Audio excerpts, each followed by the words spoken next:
Welcome everyone to the WeLab webinar. My name is Tasni Melatas. I will be hosting the seminar today. It's a privilege to introduce our speaker today, Dr. Peng Hao. He's an alumni of the Department of Electrical and Electronic Engineering, and also he's a serial entrepreneur. So really, we're privileged to have you, Peter, again. Peter, has more than 2 decade experience in different roles. He's been, moving one startup to the other, but he's also, has been at the university in the past and has actually engaged in collaborative R&D with us through Victoria Jiangsu project. So we're really fortunate to hear from Peter, but you've seen his detailed biography. So I'm going to cut the introduction and give more time to him to speak. But recently, he's been devoting himself to this new startup about wireless charging. And I think it's really great to see, Peter, you've been also playing a major role in the international standard domain with this initiative. So without further ado, I will invite Peter to share his slides and then to take us through the seminar. Okay, thank you very much. Thanks for the invitation, Todd, and thanks for WeLab for the opportunity. Very glad to give this online talk, especially after 12 years since 2010 when I got my degree from Melbourne Uni. Glad to be back, and we start off Chushan roughly 6 years ago, working on a wireless power transfer. So I'll give you a brief introduction about what we have been done in this area. So the motivation, as the wireless power transfer refers to, we transfer the power wirelessly. We need the transmitter and the receiver, as well as transmitter coil, as well as the receiver coil, and transfer. The power will be delivered to the load. Either it's a motor or normally it's a battery. So this is the definition or sort of definition by Wikipedia. We just copy and pasted it here, and this is the schematic image we just draw to illustrate how it works. And also the second thing we need to talk about is, since this is a high power, so the question would be how high it could be.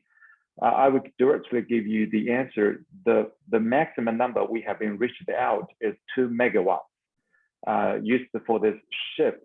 As you can see in the middle image in the slide, when the ship arrives at a port or a harbor, the ship no longer uses the electricity generated by the ship. Instead, it uses the bank power or the offshore power. That means that the really big cable will be pulled out from the ship and connected to the offshore power. We need a couple of people here, but actually the real situation is more complicated than just like a couple of people, because you can imagine in stormy weather, it should be all weather proof, the big cable, and the ship is moving all the time. So it's really complicated, and it's very expensive to do that. Instead, a couple of years ago in North Europe, I forgot which country, maybe Sweden or maybe Norway, they proposed another way to do this using the wireless power transfer or wireless charging to the electrical boat, just like an electrical car. No gas there, no petrol there, but a huge set of a battery set. So this is a wireless power transmitter. This guy is the power transmitter coil, which is pretty big. maybe as big as several desks combined together. Yeah, so that's the maximum number we have got recently, especially when a Singapore ship or a marine company approached us. It's way complicated than charge up a cell phone, which is just up to 15 watts, or the 600 watts for robotics. I will show you the detailed use cases in the following slide, or in the AGV or electrical car. Maximally for electrical car, the wireless charging, the power is just 22K.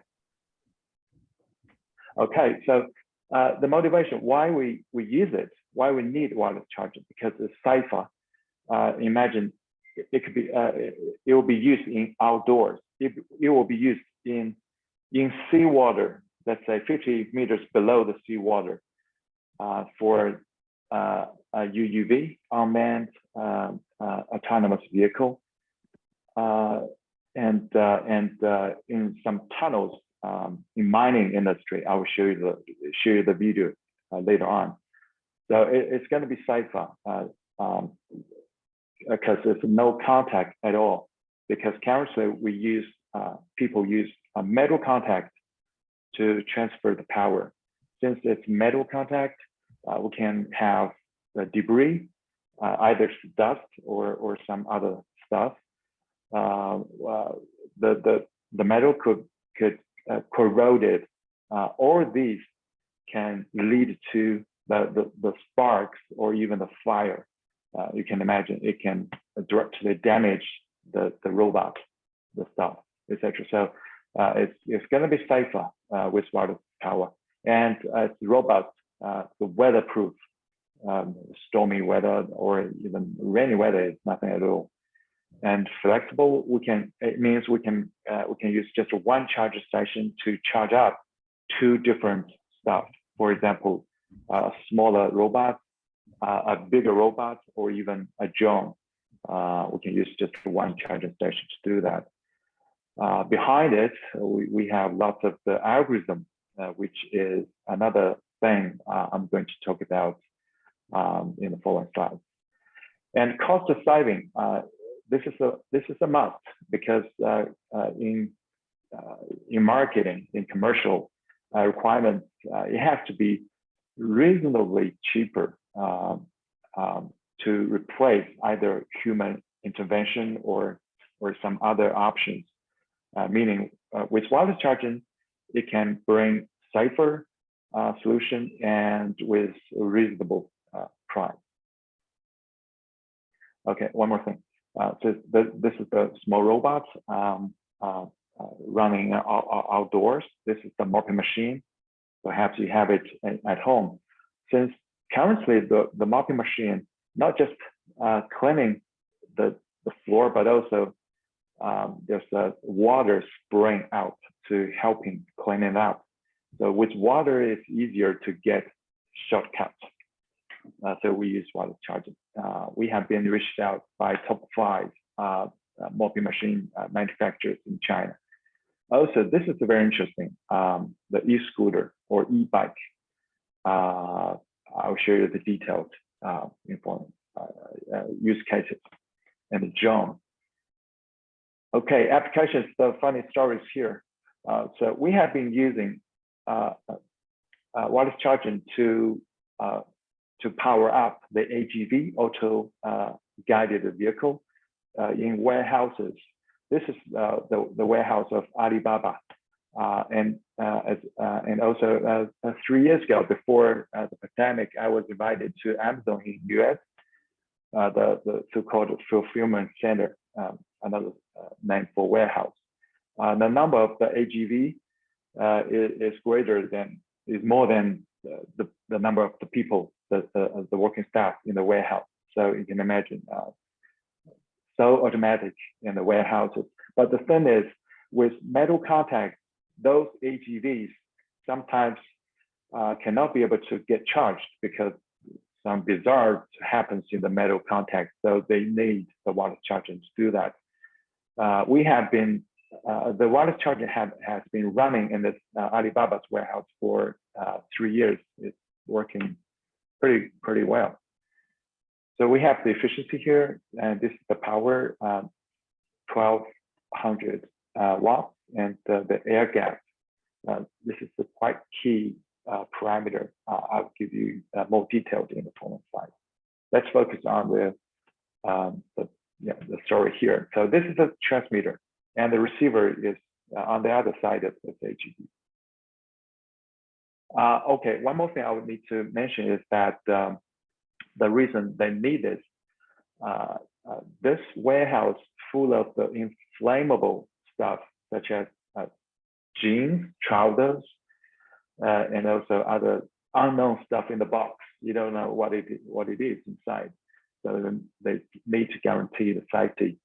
And also another reason is that originally they used the battery, which means they need to switch the battery when it's dead battery, okay? So there's almost over 100 batteries piled up against the wall. This is very dangerous. It's almost a bomb there.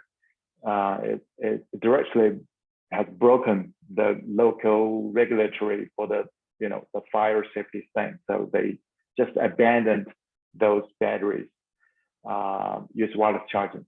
To be specific, in this scenario, it's not wireless charging, it's wireless power transfer. It's not to charge up the battery inside this HEV, it's just to transfer the power to drive the motor here, so that the stuff on top of this rotor can be rolled up forward to the next platform. All right, so this is the more interesting thing. The breeding industry, you can see the pots. Actually, there's a top 1 breeding industry in China. Thousands of the pigs are gathered, I would say gathered together to feed up together in this area. I would say more than 5 football yard, football courts, or even bigger than that. And the second thing is human beings, the workers are actually not allowed to go inside this feeding zone. Or the feeding, even taking the shot to the pigs and cleaning the cost actually is automatic. So the thing is, we can imagine those pig poo, if that's the English word, the pig poo can generate the gas, the marsh gas, and the marsh gas is actually flammable if it reaches the density. So the thing is, especially during the pandemic, the temperature, the body temperature of those pigs need to be measured randomly. So they build up this robot on top of the yard, just beneath the ceiling, so that this robot, beneath the robot, you can see, I can phrase it here, you can see that's the camera. So they use the camera to measure the body temperature of those pigs. And I was told in some cots, in some feeding zone, they can be able to use so-called facial recognition, AI, some algorithm to recognize each pig. I was told that we don't make that happen. We just to guarantee the power could be transferred to this robot, so that the robot can running along this rail. So that's really happening in China. Okay, and this is the 3D image here. So this is the reel, this is the camera, and this dark one is the robot. And on top of the dark robot, you can see it from here. That squared coil is the receiver coil, and this white thing is the power transmitter. So that actually it's quite easier for the robot to get charged because they need to follow this rail. No misalignment, which I will talk about it later on. And the air gap is kind of fixed. So that's the breeding industry. Yeah, for the safety. Okay, let's move on. So this is the light electrical vehicle, or we can we call it e-scooter and e-bike. The interesting thing is in US and in Europe, people would like to use the e-scooter, but in East Asia, people like to use the e-bike. So we have provided the wireless charging solution to one customer in Munich and one in Busan in Korea. And this is this is very interesting, a pile of the e-bikes already being used for sharing business. So you can imagine for sharing business with a battery inside this e-scooter or e-bike, it's really difficult to get charged. Either you ask the user to bring it back to home and to get it charged at home with cables, or some staff will collect those e-bikes or e-scooters every night and get it charged by the company itself. Neither will be an easy job. Instead, with wireless charging, you can easily park it there and it can automatically get charged no matter what the weather would be. So it makes things easier, much easier. And that's the story of light electrical vehicle. And tech challenges, we do have several tech challenges, but before the detailed challenges, I'll give you an overview of that. We normally say we need it to be good quality. So what does that mean? It means it needs to be high efficient, and it has to be robust. Still, there are two scenarios here. One is life buoy, which is quite different with the traditional life buoy, because we have two engines here. So that also it can be remote controlled. So imagine a victim is 100 meters away, and you just control this buoy towards the victim. You can just like a boat, and the victim, he or she maybe doesn't swim at all. It's okay. It's just this buoy can carry him or her to the safe zone. Since it's used in water or even in seawater, it need to be charged automatically. So we use wireless charging. No more plug in and plug out, such a thing. We can shortcut immediately. So this is another scenario has been used in mining industry. Quite different with the mining industry in Australia. In China, people dig tunnel. It's dig tunnel, very deep tunnel. And let me. You can. Yeah. So the coal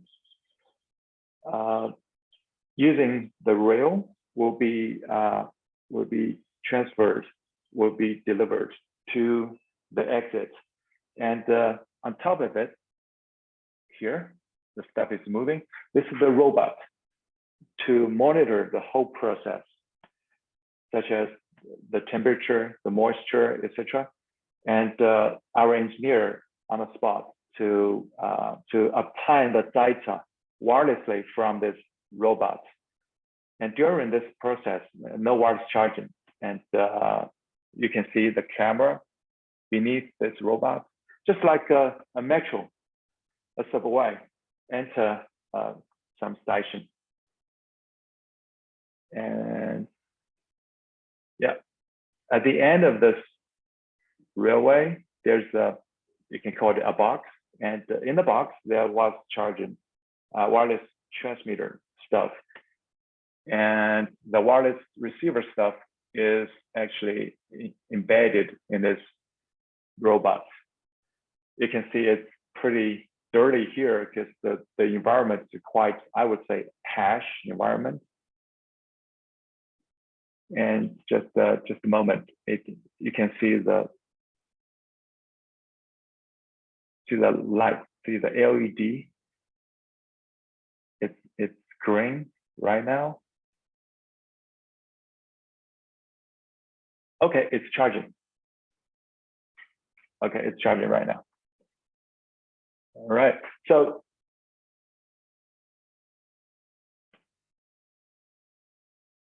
okay, the picture in the middle, you can see how dirty or how dangerous it could be, because all this dark thing is the, how to put it, the coal dust.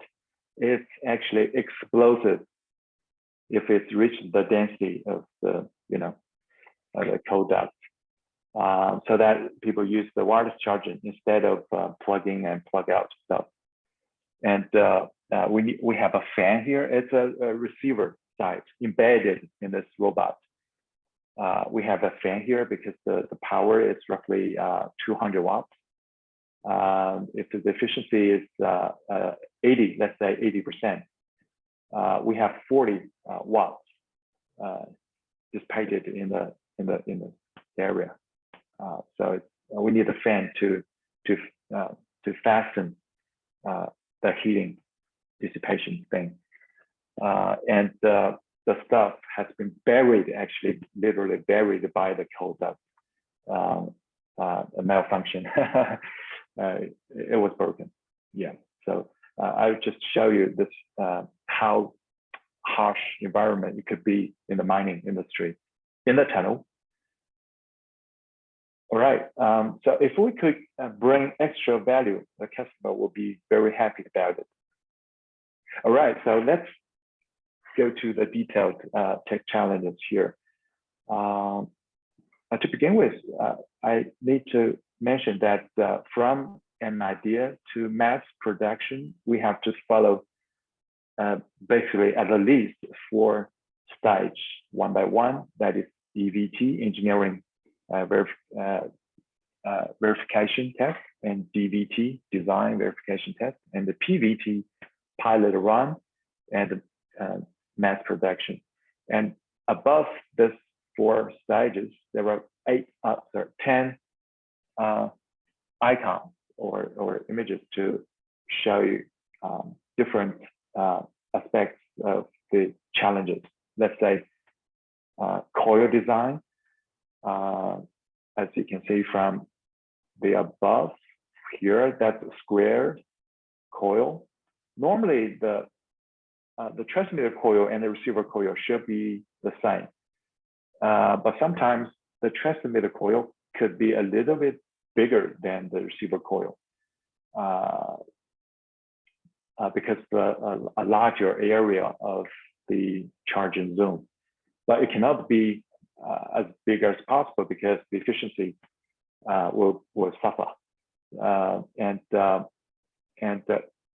some irregular coil design will be asked about from the customer because the irregular shape of the product is pretty complicated. And the deep angle, imagine a robot not on the rail, not follow the rail, just a robot. Sometimes I say that a dummy robot because it's not smart to have a perfect parking. Sometimes the transmitter coil and the receiver coil, there's a deep angle there, and as well as the air gap, meaning the transmitter coil, the distance between the transmitter coil and the receiver coil. For the robot, this time the air gap is 2 centimeters, and the next time it's 5. As I said, it's dummy robot. Okay, and the misalignments as well. So related to the coil, the parking, it's way complicated. And it requests us to make sure that no matter what the deep angle is, no matter what the air gap would be, no matter what the misalignment would be, still we can deliver the designed power with high efficiency. Yeah, and also the wireless communication. Here we have two different kind of wireless communication. One is in band, based on the coils, coding, decoding, etc. And another thing is out of band. Normally we use Bluetooth to do that. Imagine in the charging zone, we have 2 charging stations, but we have 5 robots. So before the charging, the robot need to guarantee that no other robot is charging right now in the charging station. Otherwise, conflict will happen. So we need Bluetooth to do that.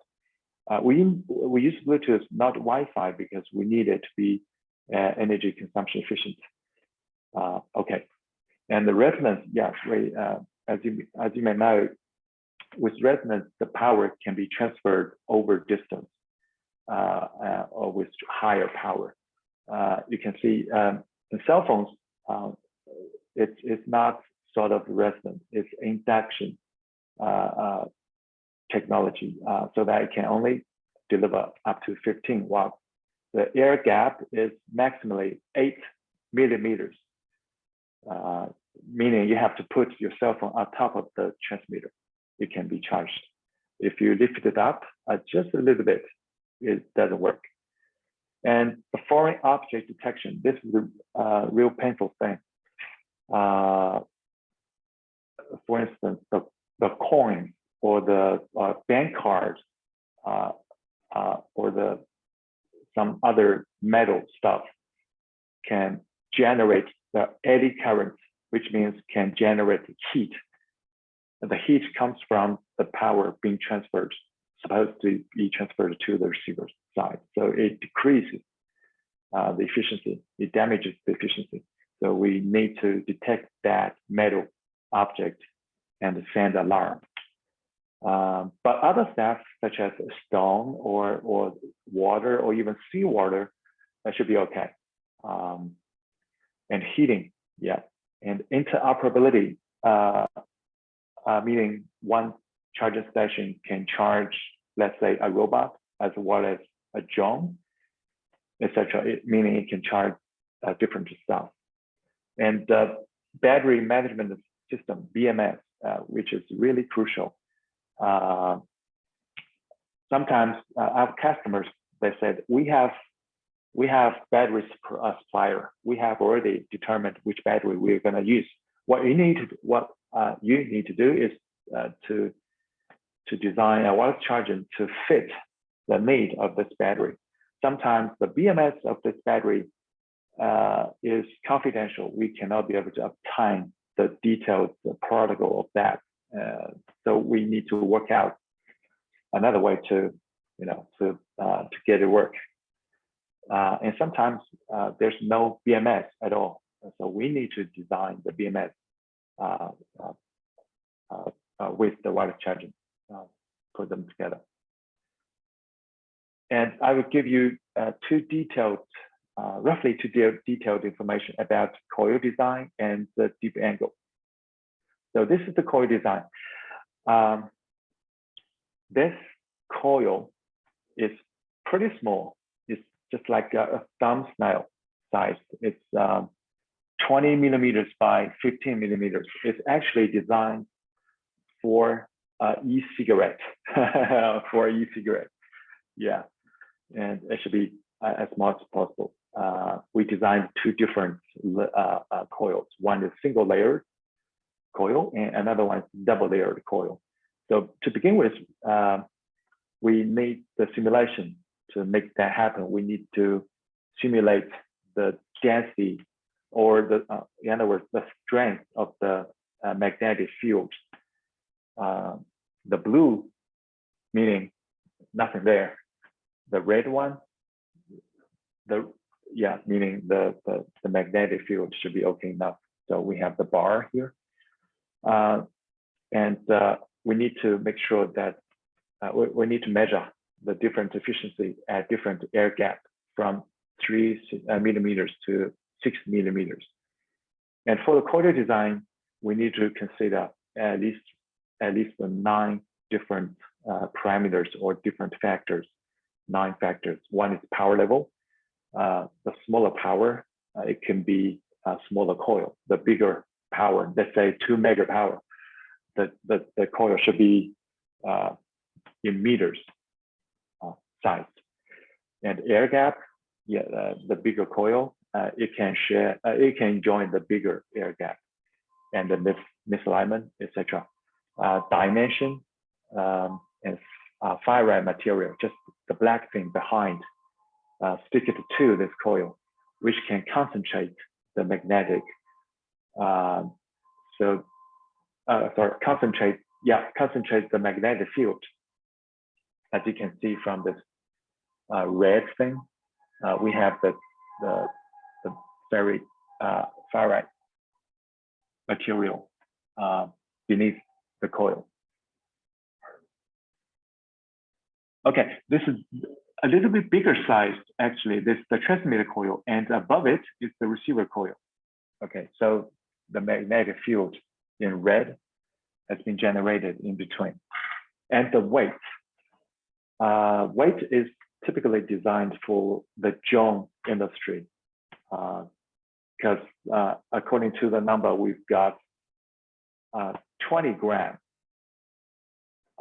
just the 20 grams can decrease the hovering time by 2 minutes. So you can imagine the weight is really sensitive to the drone industry. So yeah, we have another story about it. And deformation, okay, because of the heat, after running it for, let's say, a half year or even 1 year, the coil, the cover, or the ferrite material can change the dimension. We call it deformation. This is not allowed. So we need to do the durability test a lot.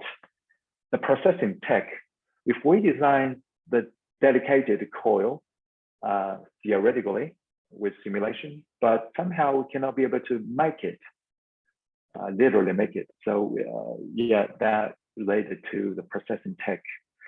As you can see from this 2 pictures above, this is something we have done with our handmade coils after the successful simulation. So this is the one, or call it single layer. This is a double layer.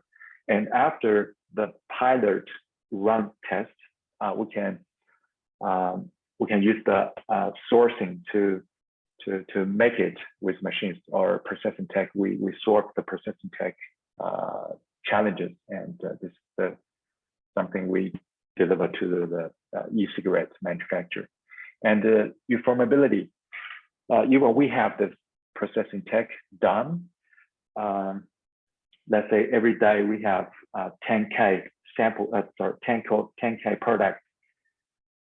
There will be tiny difference between today's 10K and tomorrow's 10K. So we need to keep the uniformity. It's all about engineering thing. It's complicated. It's sometimes quite boring, but it's really painful. And the second example, okay, it's about the deep angle. I showed you here the 150 watts module. So this is the transmitter module, 3-view joint. The input is 48 watt current, 4.5 ampere. The receiver output to charge up the battery, the output of the receiver side.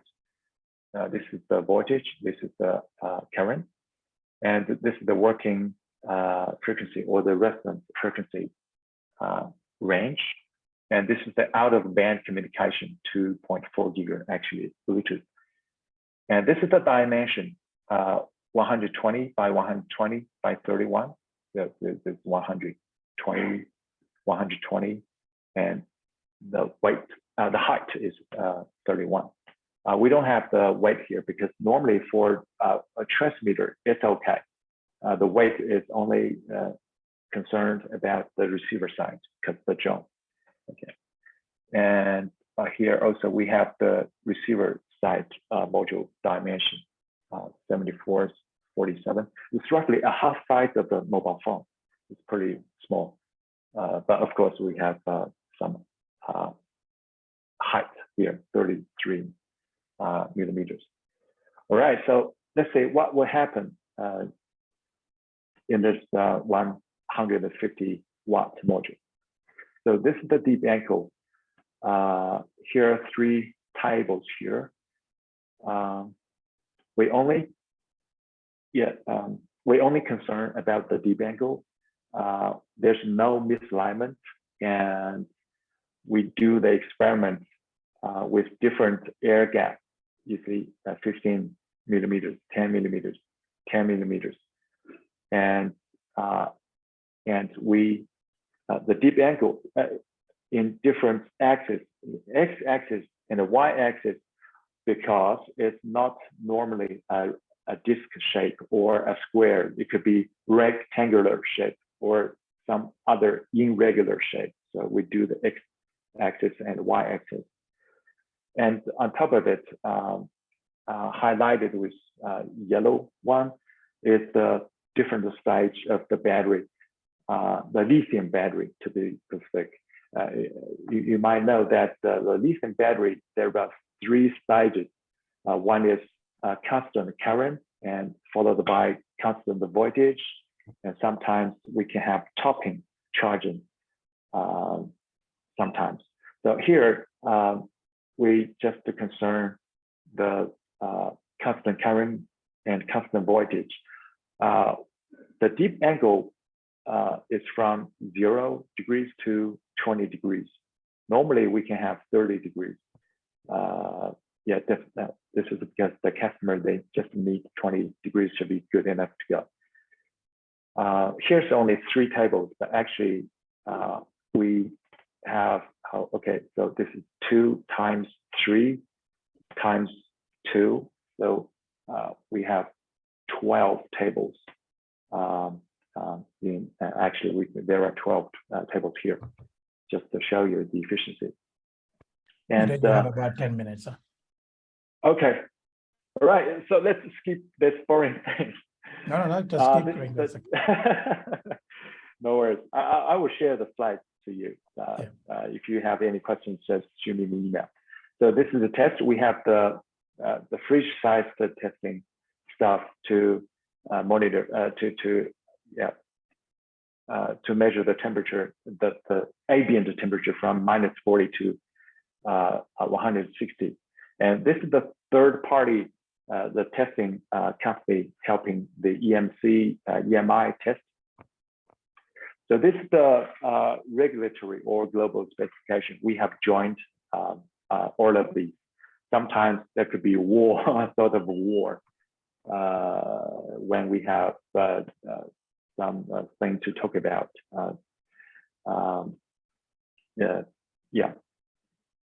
Especially we focus on the water power consumption and the China electricity consumption. Okay.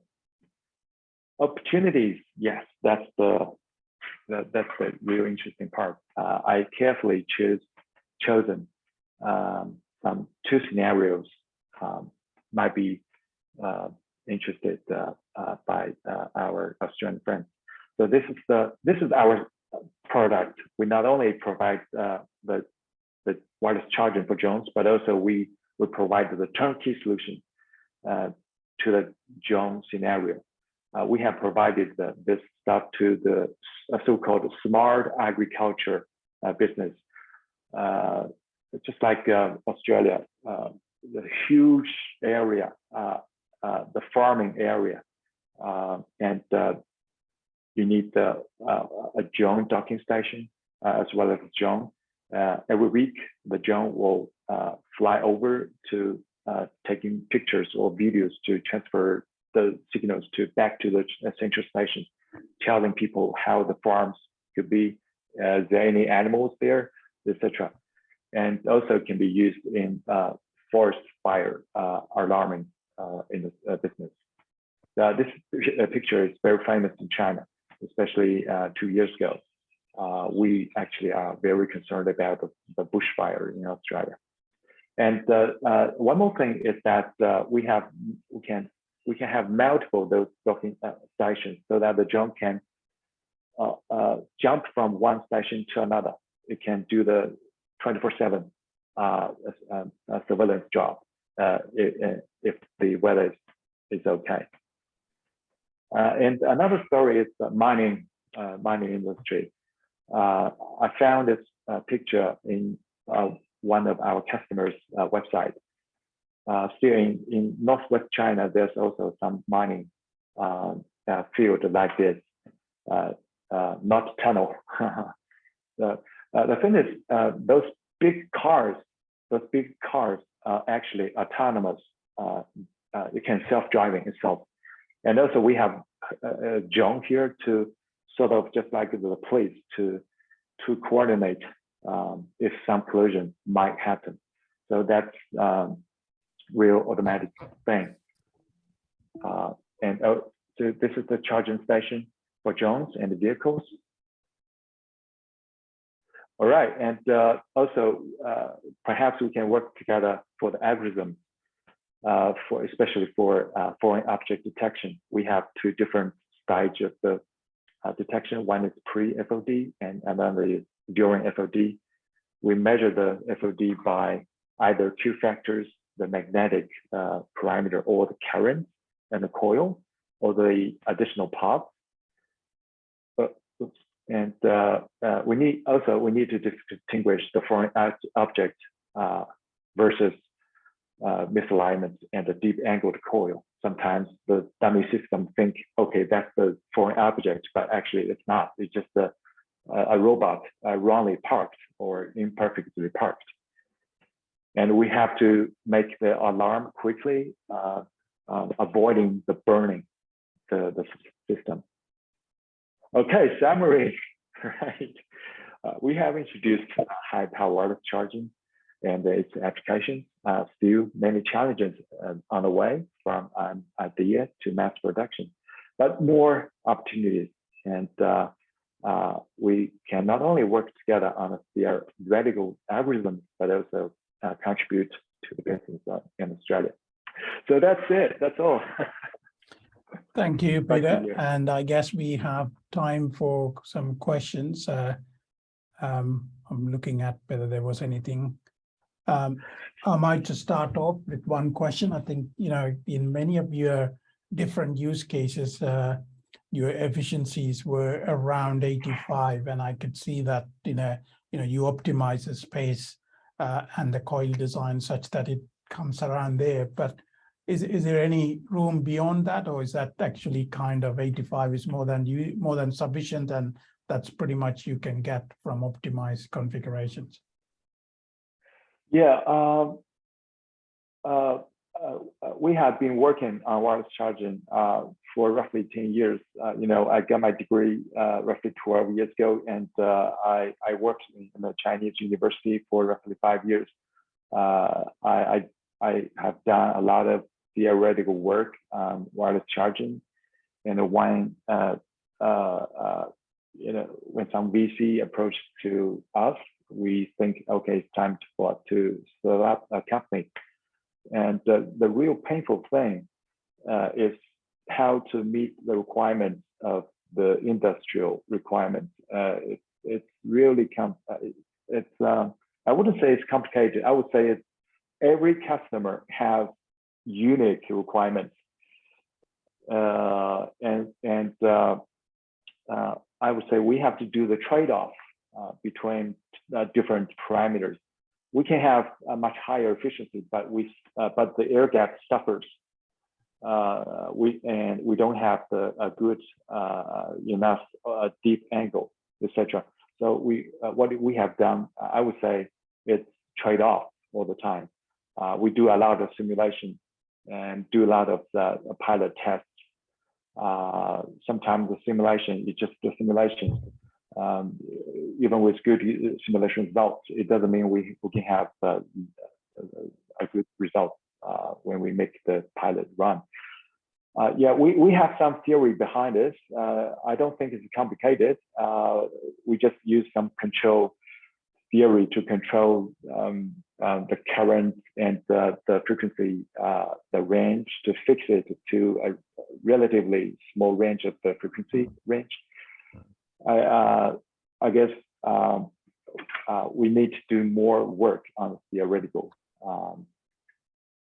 Yeah, I don't know whether this answers your question. No, that was Maybe not. pretty good. Thank you. And there may be other questions. Anybody?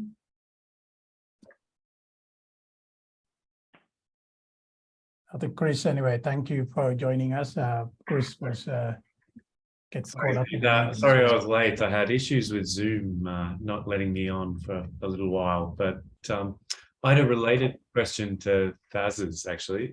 So you've got roughly 85% efficiency. What sort of C rates are those for the battery? Is that a standard 1C, or you're looking at high? Yeah. Oh, actually, we have dealt with at least 5 different kind of the batteries. The most common one is lithium battery. It includes 1C, 2C, and even 5C. Actually, the battery is the real boss. Yeah. We need to take care of that. And there are other at least roughly three different kind of the batteries. I don't know how to put it in English. Sulfurate, maybe. It's a little bit cheaper than the lithium battery. It's been used in heavy vehicles, and some has been used in some electrical cars, just to decrease the cost of the EV. Yes, the battery with different discharge currents, we have some experience on that. Okay. But is that the efficiency rates of 85% uniform across the charging rates, or it's not affected? Yeah. The efficiency actually, you can take the battery as a load, and the efficiency mainly is related to the coil size, the algorithm, how to coordinate the frequency range, as well as the deep angle and the Z gap. When the coding is done, we just minor change some, let's say, steps of the changing steps. I mean, the frequency range or the current step slightly. That's the CC. No matter what the battery would be. Yeah. So actually, you just take the battery as a load. It's less related to the discharge current. Okay. Because the discharge current is related to the motor thing. We for the current for the battery, our solution is the input thing. It's the charging thing, not the discharging thing. Okay, so that was going to be my follow-up question, actually, that I'm aware of some companies that are looking at actually keeping track of individual batteries' state of health, for example, and tailoring the charging profiles appropriately to sort of lengthen the lifetime of the batteries across the fleet. Is that level of communication and data storage, are you thinking along those pathways as well, or? Yeah, we definitely say when we work with our customers, the first thing we need, we ask them to do is to bring as much as detailed as possible, the battery, the spec, with the spec, the battery to us. Yeah. So I mentioned sometimes the BMS, the protocol, the battery charging and the discharging protocol is confidential to us. That's the quite awkward thing. We need to dig a little bit to the battery and find out another way to get it charged. So yes, we need the battery protocol. We need to both how to put it, to obtain how the battery is working. We need the battery protocol. Sometimes we do the protocol out by ourselves. Yep. Okay. Great. Thanks. Thank you, Peter. And there is one question about on the Q&A. It's what kind of circuits have been used in data transmission between transmitter and receive? Whether you can share any kind of details on the transmission side. You mean the communication? I'm sorry. Yes, the wireless communication. Yes. Between the transmitter and the receiver. Yeah. Okay. Let's go back to the slide. We have two different ways. One is in-band, as you can see from right corner, up corner. In-band communication, we directly use the coil to do the transmission, to do the communication thing, coding, decoding. But you can imagine the limited air gap between those two coils. The communication is quite limited. The capability is quite limited. The working range as well. So we need the out-of-band communication so that beyond meters, the robot knows that no other robot is getting charged. It's getting charging in a docking station, so that the robot can just wait for a while. So there's a communication, continuous communication all the time.